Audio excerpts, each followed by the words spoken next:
নমস্কার সব 2025-এর আগাম শুভেচ্ছা বড়দিন নতুন বছরের কাকে জানাচ্ছি? ধনুরাশি ধনুলগ্নকে। মানে আপনাদের 2025-এ 15ই মে যে বৃহস্পতির রাশি পরিবর্তন হবে, আপনাদের আগামী 11-13 মাস কী ফল দেবে সেটার একটা আগাম পূর্বাভাস আমি দিয়ে রাখছি। আমার অনুষ্ঠান এখন শুনবেন না, পুরো মেলাবেনও না, সব ভণ্ডরাজা বলে নেবে, চিটিংবাজগুলো বলে নেবে, মানে ওই চটিচাটা অ্যাস্ট্রোলজার যারা আছে তারা সব বলে নেবে। তারপরে তাদের ভিডিওর সাথে আমার ভিডিওটা ট্যালি করবেন যে আপনাদের জীবনে বৃহস্পতির প্রভাবটা কতটা শুভ এবং ভালো। বৃহস্পতি হচ্ছে আপনাদের যাদের রাশি তাদের রাশি অধিপতি, যাদের লগ্ন তাদের লগ্ন অধিপতি, ধনুরাশির। তো ধনুরাশির লগ্ন অধিপতি এবং ধনুরাশির হচ্ছে কোথায় গোচর করছে? সপ্তমে। মিথুন হচ্ছে আপনাদের সপ্তমপতি। সপ্তম মানে পার্টনারশিপ, ওয়াইফ, ব্যবসা, বিদেশের ঘর, সাকসেসের ঘর।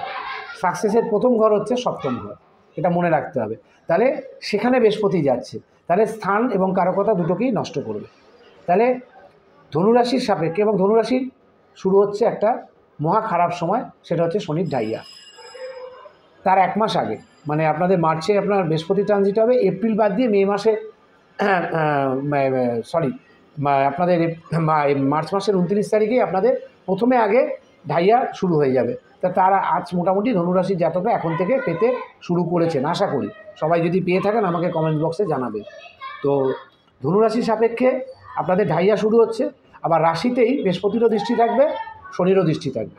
তাহলে দুটো বৃহস্পতির দৃষ্টি হবে, কিন্তু শনির দৃষ্টিটা বেশি মারাত্মক হবে, কষ্টকর হবে রাশি সাপেক্ষে। মানসিকভাবে শনির একটা দৃষ্টি মানে ঢাইয়া মানে আপনাকে মাথার পোর্শনটা মানে আপার হেডটা।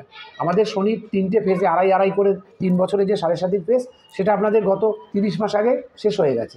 এই 30 মাসে আপনারা কি করলেন, ভালো করলেন না খারাপ করলেন, আপনারা ঠিক হলেন না ভুল হলেন, শনিদেব আরেকবার রিপিট করে আপনাদের দেখতে আসবে, মানে রিনিউয়াল করবে। ফিক্সড ডিপোজিট রিনিউয়াল করতে হয় তো, অটো রিনিউয়াল, সে অটো রিনিউয়ালের সময়টা ধনুরাশি ধনুলগ্নের এসে গেছে।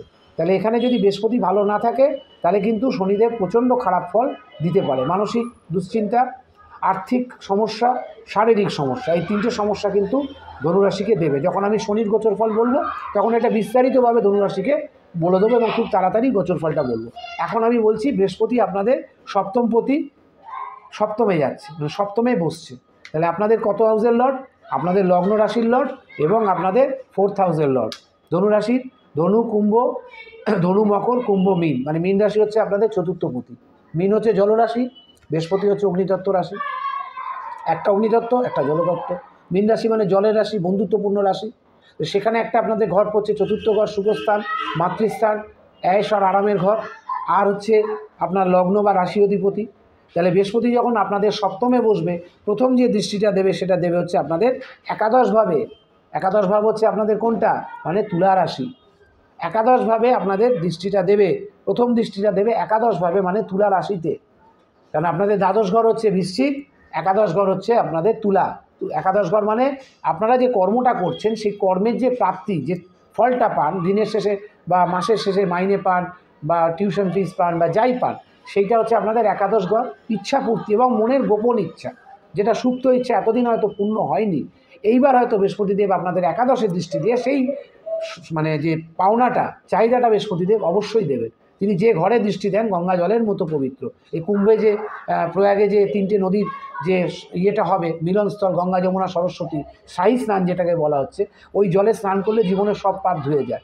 আমার শোনা কথা, আমি কোনোদিন স্নান করিনি, কিন্তু যারা যাচ্ছে প্রায় 45 কোটি লোক এই কুম্ভতে আসবে, মহাকুম্ভতে, এবং সারা পৃথিবী দেখবে ভারতবর্ষে একটা কত বড় জিনিস করতে চলেছে। হিন্দুত্ববাদের একটা বিশাল বড় জাগরণ এই কুম্ভ রাশি থেকেই হবে। এবং এইখানেই মকরে শনি কিন্তু অস্ত যাবে। ওই একই দিনে 15 তারিখ, জানুয়ারির 15 তারিখ শনিদেব কিন্তু অস্তমিত হবে কিছু দিনের জন্য। এখানেই বলা হয় মকর সংক্রান্তি। মকরে সেই সময় রবি থাকবে, রবি যখন মকরে থাকবে তাকে বলা হয় মকর সংক্রান্তি। মানে রবি ওখানে যাবে, রবি গিয়ে শনিকে অস্ত করে নেবে। রবি শনির সাথে থাকলে বীজযোগ। রবি যখন জন্ম নিয়েছিল, শনি যখন জন্ম নিয়েছিল, রবির দিকে যখন তাকিয়েছিল তখন রবি অস্ত হয়েছিল। তো এখানে উল্টো মকর রাশিতে আসলে শনি কিছুদিনের জন্য অস্ত হবে। যাই হোক, শনির প্রোগ্রাম নয়, বৃহস্পতির প্রোগ্রাম। প্রথম দৃষ্টিতে একাদশে দেবে, একাদশ ভাবকে খুব সুন্দরভাবে ত্বরান্বিত করবে। কি করবে? আপনার একাদশভাবে যা ইচ্ছা আছে সেটা বৃহস্পতিদেব পূর্ণ করবে। তার মধ্যে একটা টার্মস অ্যান্ড কন্ডিশন, যদি বৃহস্পতি আপনাদের রাশি অধিপতি বা লগ্ন অধিপতি হয়ে যে ঘরে বিচার করছে, দুটো ঘরের অধিপতি কোথায় দেখবেন বিচার করছে, কী ভাবের অধিপতি, সে ভাব যদি ভালো থাকে, বৃহস্পতি যদি নিচস্থ না হয়, বৃহস্পতি যদি রেট্রোরেট না হয় মানে বক্রি না হয়, বা বৃহস্পতি যদি রাহুর সাথে যুক্ত না হয়, তাহলে কিন্তু একাদশ ঘরে বৃহস্পতির দৃষ্টিটা, প্রথম দৃষ্টিটা আপনাদের খুব সুন্দর পড়বে। এরপরে পড়বে হচ্ছে আপনাদের দৃষ্টি পড়বে আপনাদের ফার্স্ট হাউস মানে আপনাদের রাশিতে। রাশিতে যখন বৃহস্পতিদেবের দৃষ্টি থাকবে, এর সাথে কিন্তু শনিদেবেরও দৃষ্টি থাকছে। ধনু রাশি ধনু লগ্নের একটা প্লাস পয়েন্ট একটা মাইনাস পয়েন্ট, সেটা হচ্ছে বৃহস্পতিরও দৃষ্টি থাকবে, লগ্নে শনিদেবেরও দৃষ্টি থাকবে। লগ্নে শনিদেবের দৃষ্টি থাকলে শরীর স্বাস্থ্যের অবনতি হবে,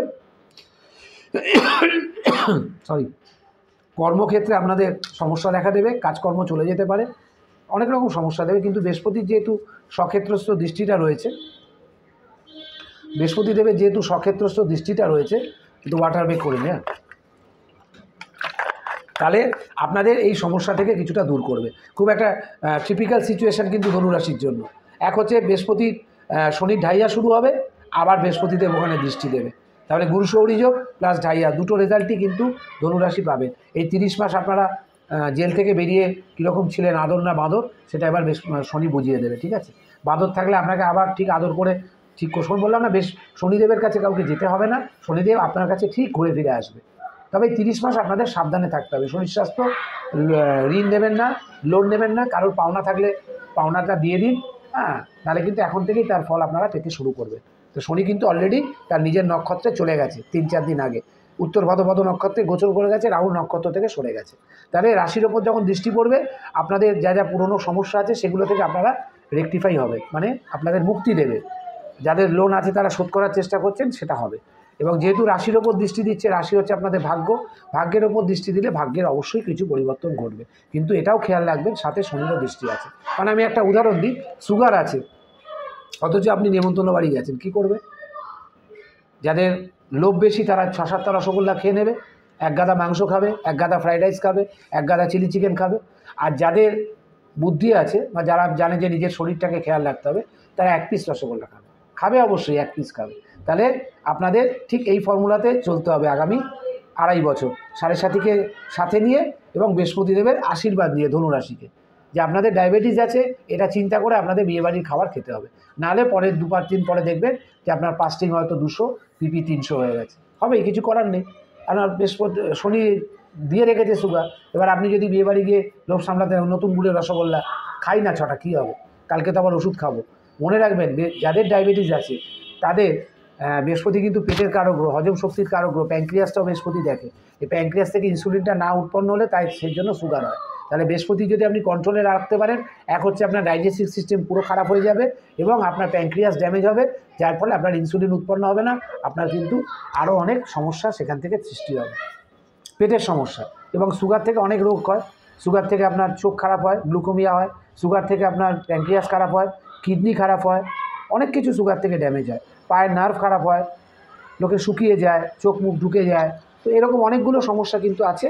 সুতরাং যারা ধনুরাশি ধনুলগ্ন, তাদের দ্বিতীয় দৃষ্টিটা তাদের কিন্তু লগ্নের ওপর পড়ছে। এরপরে আপনাদের 12 নম্বর দৃষ্টিটা মানে বৃহস্পতিদেবের নবম দৃষ্টিটা, বৃহস্পতিদেবের নবম দৃষ্টিটা আপনাদের পড়বে হচ্ছে তৃতীয়।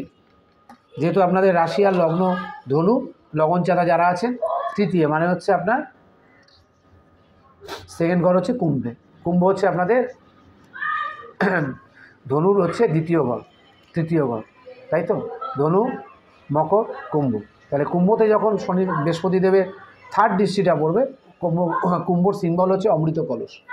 দেবতাদের যে বুদ্ধি এবং দৈত্যদের যে শক্তি, দুটো দিয়ে যে সমুদ্র মন্থন হয়েছিল, সেই সময় যে অমৃত উঠেছিল, সেই অমৃতটা সবাই ভাগাভাগি করেছিল, কিন্তু অসুররা পায়নি। অসুররা ছলনা করে রাহু এসে কিছুটা খেয়েছিল, কেতু পায়নি।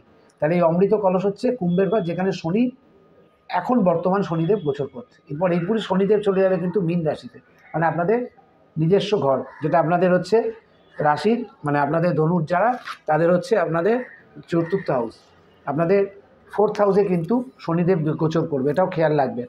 ওই ফেক ভিডিও শুনলেন বৃহস্পতির ভালো যাবে, ধনুরাশির ভালো যাবে না, আপনাদের কিন্তু মীন রাশির ওপর দিয়েও কিন্তু একটা, যেহেতু বৃহস্পতিরই ওটা রাশি, বৃহস্পতিরই ঘর, তো একটা ঘরে প্রভাব দিলে আর একটা ঘরে নিশ্চয়ই প্রভাব দেবে। আপনার পাশের বাড়িতে যদি ঝগড়া হয়, তাহলে আপনার কি কানে আসবে না সাউন্ডটা? অবশ্যই সে আপনার সাউন্ড প্রুফ বাড়ি থাকলেও আপনার একটু হলেও শব্দ কানে আসবে। তার মানে মীন রাশিটা ঘরটাকেও আমাকে খেয়াল করতে হচ্ছে। কিন্তু দৃষ্টিটা নবম দৃষ্টিটা পড়বে আপনার কুম্ভতে, মানে আপনাদের তৃতীয় পরাক্রমভাবে। তো পরাক্রমভাবে যখন পড়বে, পরাক্রমভাবে ভালো হবে, পাড়ায় রিলেশনশিপ ভালো হবে, পাড়ায় সুনাম হবে, নামডাক হবে, এবং আপনার যে বেসিক স্কিল, থার্ড হাউস থেকে আমরা বিচার করি বেসিক স্কিল, সেই বেসিক স্কিলের জন্য আপনারা নিজেরা অনেক ক্ষেত্রে, কর্মক্ষেত্রে, পড়াশোনার ক্ষেত্রে, রোজগারের ক্ষেত্রে আপনাদের কিন্তু অনেক প্রভূত উন্নতি দেবে। থার্ড দৃষ্টিটা কোথায় বসে? মিথুনে বসে। কোথায় দৃষ্টি দেবে? কুম্ভে, মানে আপনাদের তৃতীয়। একটা দেবে রাশিতে, একটা দেবে একাদশে, একটা দেবে আপনাদের তৃতীয়। তাহলে তৃতীয় দৃষ্টিটা অবশ্যই বৃহস্পতির জন্য খুবই, মানে ধনুরাশি ধনুলগ্নের জাতকদের জন্য অবশ্যই ভালো দৃষ্টি। কিন্তু বারবার খেয়াল রাখবেন আপনাদের কিন্তু এই 30 মাস খুব সাবধানে চলতে হবে। শনিদেবের গোচরটার সময় আমি পুরো বলে দেবো। শনিদেবের দৃষ্টিটা কিন্তু আপনাদের রাশির ওপর থাকছে, যাদের লগ্ন তাদের ওপর থাকবে। মনে রাখবেন যে লগ্নটা আপনার শরীর আর রাশি হচ্ছে আপনার ভাগ্য। তাহলে যদি মাথায় দৃষ্টি পড়ে তাহলে শরীরে এফেক্ট হবে না? আপনার পা কাঁপবে না? আপনার কোমরে ব্যথা হবে না? স্পন্ডাইলাইটিস বাড়বে না? আর্থারাইটিস বাড়বে না? পেটের প্রবলেম বাড়বে না? আইবিএস বাড়বে না? সব বাড়বে। তার কারণ আপনার লগ্ন তো আপনার শরীর। আপনি নিজে আমার সর্ব অঙ্গে লিখে দিও কালী কালী নাম, তাহলে কথাটার মানে কি? আমার সর্ব অঙ্গে কালী কালী নাম লিখে দিও। তো শনি হচ্ছে আপনার মজ্জা, মানে হচ্ছে টোটাল স্কেলিটানটা, এই চামড়ার ভেতরে যে হাড়টা, সেই হাড়টা হচ্ছে শনি। তাহলে শনিদেবের দৃষ্টি যদি মাথায় পড়ে তাহলে শরীরে নিশ্চয়ই যাবে। এইগুলো ওই ভণ্ডগুলো বলবে না ভিডিওতে, বললে তাদের সাবস্ক্রাইব বাড়বে না। আমার তো বাড়ানোর দরকার নেই, আমার হচ্ছে সমাজকে পরিবর্তন করা এবং সচেতন করা হচ্ছে আমার কাজ। এই কাজটাই আমি করছি। তো সুতরাং তৃতীয় দৃষ্টিটা অবশ্যই ভালো থাকবে, কিন্তু মনে রাখবেন আপনাদের রাশির ওপর যখন দৃষ্টি দেবে, দুটো দৃষ্টি কিন্তু আপনাদের খেতে হবে। একটা উত্তরের হাওয়া, আর একটা হচ্ছে বৈশাখের কাঠফাটা গরম। এই দুটোই আপনাদের ভোগ করতে হবে। উত্তরের হাওয়া পাবেন সামনের বছর নভেম্বর থেকে, আর কাঠফাটা গরমের যে অবস্থা সেটা শুরু হয়ে যাবে আপনাদের মার্চের 10-15 তারিখে হয়ে গেলেই আপনাদের দোল হয়ে গেলেই আপনাদের অবস্থা খারাপ হবে। তার মানে গরমও সহ্য করতে হবে, ঠান্ডাও সহ্য করতে হবে। এই ব্যালেন্স হচ্ছে বৃহস্পতিদেবের। এবার যখন কর্কট রাশিতে যাবে তখন আরও একটু ভালো ফল পাবে ধনুরাশির জাতকরা। আমি বারবার বলছি বৃহস্পতি কিন্তু কোথায় বসে আছে, কত ডিগ্রিতে বসে আছে, রেক্টোরেট কিনা, গুরুচণ্ডাল যোগ কিনা, সেটাও খেয়াল করবে। আর একটা বিষয় বলি, বৃহস্পতিদেবের মিথুনের সঞ্চার প্রথমেই এসে তাই ধাক্কা খাচ্ছে কার কাছে? না, হিমালয় পর্বতের কাছে। হিমালয় পর্বতকে রাহুকে আদ্রা নক্ষত্র, তাহলে আদ্রার সাথে বৃহস্পতি কিন্তু যতদিন থাকবে এটা গুরুচণ্ডাল যোগ হচ্ছে। সুতরাং ধনুরাশির জন্য খুব যে শুভ সময় সেটাও বলবো না, খুব যে খারাপ সময় সেটাও বলবো না। সাবধানে থাকবেন, ফেক ভিডিও দেখে কোনো রকম সিদ্ধান্ত নেবেন না, বা তাদের কথায় প্ররোচিত হয়ে জীবনে কোনো সিদ্ধান্ত নেবেন না। প্রয়োজন হলে ভালো অ্যাস্ট্রোলজার দেখিয়ে ছকটা একবার বিশ্লেষণ করে নেবেন, যেহেতু সামনের বছর অনেকগুলো ট্রানজিট আছে। ধনুরাশি, আমি সব রাশি লগ্নকে বলছি, ভালো অ্যাস্ট্রোলজারের কাছে গিয়ে পরামর্শ নিন। প্রতিকার নিতে হবে তার কোনো মানে নেই, যে আমরা কীভাবে চলবো। কারণ রাহু কেতু, বৃহস্পতিদেবের 3 দিন পরে 18 তারিখ রাহু কেতুর পরিবর্তন আছে। তা রাহু আপনাদের এখন বসে আছে পঞ্চমে, এরপরে আসবে চতুর্থে। তাহলে সেখানে চতুর্থে আসলে রাহু কী ফল দেবে সেটাও আপনাদের দেখতে হবে। সুতরাং সব কিছু দিক বিচার করে আপনারা সিদ্ধান্ত নেবেন। আমি যে বলছি আমার কথাটা যে পুরো অথেন্টিক সেটাও না, এটা আমি একটা পূর্বাভাস দিলাম যে কাল বৃষ্টি হবে, হতে নাও পারে। আলিপুর দপ্তরে অর্ধেক কথা তো মেলে না। তো সুতরাং তার জন্য দুঃখ কষ্ট করার কিছু নেই, অ্যাস্ট্রোলজার দিয়ে গাইড করে নেবেন। ছোটোখাটো রোগ হলে ফেলে রাখবেন না, ডাক্তারের কানায় যাবেন। আর ওই বিভিন্ন সেজে মা বাবা ভর করছে তাদের কাছে যাবেন না, যে মায়ের গায়ে ঠাকুর চলে এসছে, কোনো বাবার গায়ে ওই মাথা নাচানাচি করছে, চুল নাচানাচি, কপাল ফাটাচ্ছে, রক্ত বার করছে, এখান থেকে আগুন বার করছে, এসব ভণ্ডামির মধ্যে ঢুকবেনই না। কোনো ঠাকুরের খেয়ে দিয়ে কাজ করেনি আমাদের মতো কুলাঙ্গারের শরীরে এসে ঢুকবে, ঠিক আছে? আমরা মায়ের সেবা করি, পুজো করি। আমি কোনোদিন বলিনি যে আমি ঠাকুর দেখেছি। ঠাকুরের অধিষ্ঠান আমার বাড়িতে আছে, তার আশীর্বাদটা পেলেই যথেষ্ট। তা বলে ঠাকুরকে শরীরে ঢুকিয়ে কোটি কোটি টাকা রোজগার করবো, এই ধাম, শিব ধাম, বাবা ধাম, কালাধাম, নরাধাম, এইসব ধাম দিয়ে আমি করতে, আমার হচ্ছে তারাধাম। আমার একটাই ধাম তারাধাম, যেখানে যতটুকু আছে সত্যতার একটা চরম সীমা অবধি আমি থাকতে চাই। সত্যি কথা বলি, স্পষ্ট কথা বলি, চোখে চোখ রেখে কথা বলি। সবাই ভালো থাকবেন। নমস্কার, জয় মা তারা।